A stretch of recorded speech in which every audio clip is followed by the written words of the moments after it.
And welcome back to Wake Up Radio with Ryan Rain Fuzz. We've got Alexis Neely, the founder, of the Family Wealth Planning Institute. She's joining us live via Skype, talking all about building businesses, jumping out of the fear and really getting motivated to do what you love, follow your bliss. We were talking about balance just before the break, Alexis, and I want to get your take on balancing out family and work, and really how do you make that happen with $1 million business that you start all from yourself, all on your own? Yeah, so what I've discovered over the past several years in 2 businesses and doing all the things that I've done and raising my kids is that sometimes there's not balance, and you just have to accept that you don't want to look at balance over a week or even over a month. You want to look at balance over a year period at least, maybe a couple of years period, because there's going to be some times during the beginning of your business when you are just working constantly to build this business, because in the beginning, that's what it takes. You have to build the revenue model, the structures, the systems, everything.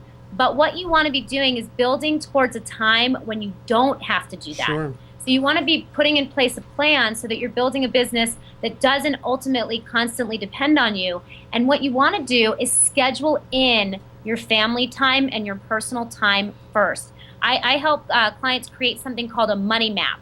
And you might think that this money map is all about how much money you want to make. But what it's really about is how much life do you want to have. And so part of this is about getting clear about the life you want to have, putting that on your calendar first, and then building your financial model, building your revenue model, building your business structures and systems around that. That's the key.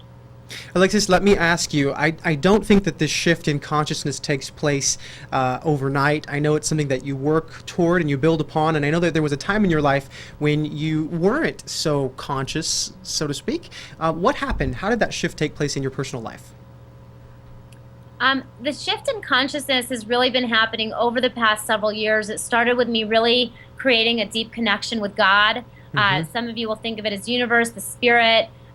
For me, it's a very deep connection with a trusted source, and really being able to check in on a regular basis, regular meditation, regular self-care, exercise on a daily basis, and regular self-care for my business as well. Consciousness means being awake, being aware, living in reality, living in the truth of what is, and being totally and completely honest with what is.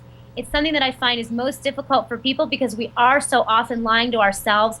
But I encourage everyone to make a commitment to true honesty, which begins with being truly honest with yourself, really looking at where are you now and what is it that you really, really, really want from your life, and then committing to experiencing that and going for it no matter what.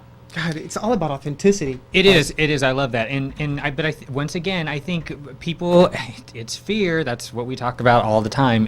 When people start talking about that honesty, and when they have to start evaluating, okay, what have I been doing the last couple of years? And if it doesn't feel right, or if it doesn't look like they've actually been working on their passion or doing what they're supposed to be doing, I hate using that term, but then they feel like, oh, I've wasted time. It's a loss or whatever. And so since we don't like that feeling, I think we just kind of sweep it under the rug. Well, and I also think sometimes, I mean, as an example, I've been working very, very, very, very diligently on a couple of projects. And, I have to say, there are times when I say to myself, I wish I were doing something else. I wish I were out with friends or this or that. But I have a goal, and I have obligations, and I've overcommitted myself to too many things. So I'm out of balance. That's for sure, Alexis. I'm a bit out of balance, and I love what you've said about scheduling in personal time first. And she didn't call it personal time. She said schedule your life. So these are things that you want in your life. I really like that. These are the things that you want in your life. Familial relationships, friendships, those are things that when you look at your entire life as a whole, you want those to be a part of it. So she says, to schedule those in there, and then to see where the time is left for all of this other stuff. Very, very smart. I love that. Alexis, for people who might want to get more information about what you're doing, is there a book? Is there a program, anything that you've developed that could help people along this path? Yeah. So there's two places to go. The very first place I would go today is to moneymaptofreedom.com, moneymaptofreedom.com. In fact, if you go to moneymaptofreedom.com/gift, GIFT, I'm having a call tomorrow night open live Q&A call. You can ask me anything about creating your Excellent. own money map to freedom. Excellent. And then my personal blog is alexismartinneely.com. That's alexismartinneely.com. Fantastic. Wow. Yeah. Thank you. I'm going to check that out. I'm interested to hear what you have to say. Absolutely, absolutely. I think you've got so many nuggets for entrepreneurs. If you had to just give one piece of advice, one more piece of advice, what is it that you would say is the most important thing for entrepreneurs to do when starting a new business? Is it getting all the simple legal matters in order, or is there something more important than that? Now, when you're starting a new business, the very most important thing that you can do is you can get crystal clear about who you serve, what you're serving them, how you're serving it to them, and what you really want your life to be like in the context of that service. And build your business around that. The more you can focus and not be all over the place, but be really crystal clear focused on the people that you serve, how you serve them, the way you serve them, and why you're doing this, the more success you're going to have in your business and your life. I love that, because we talk a lot about on the show about contribution, and so you've used the word service in building this business, but we've talked about how most people, when they lack fulfillment or whatever, it's because they don't know what they contribute. They don't know how they're contributing, and we want that sense of contribution. So I think that's pretty good advice on every level. And it really resonates true with some of what our other guests have said as well about, first, their first priority is how they serve others. So many people today, when they're building businesses, are focused on what's in it for me. How can I make $1 billion overnight? Mm-hmm. And Alexis, it sounds like even though that's, making $1 million is big on your list of things to do, it's not the most important thing.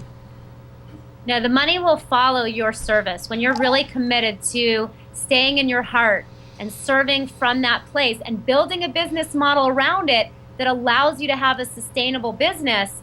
But staying in your heart, the money's going to follow all of that. All right, Alexis. Well, it's been an absolute pleasure having you on the show. Thank you so much for joining us. I've really enjoyed our conversation, and I want to wish you lots of success with your upcoming ventures. Thank you for being here this morning. Thanks. Good to see you guys. Thanks, Alexis. And, of course, we will be back with Wake Up Radio next time here on ryanray.com/radio. Stay with us. We'll be right back with the wrap-up of the show.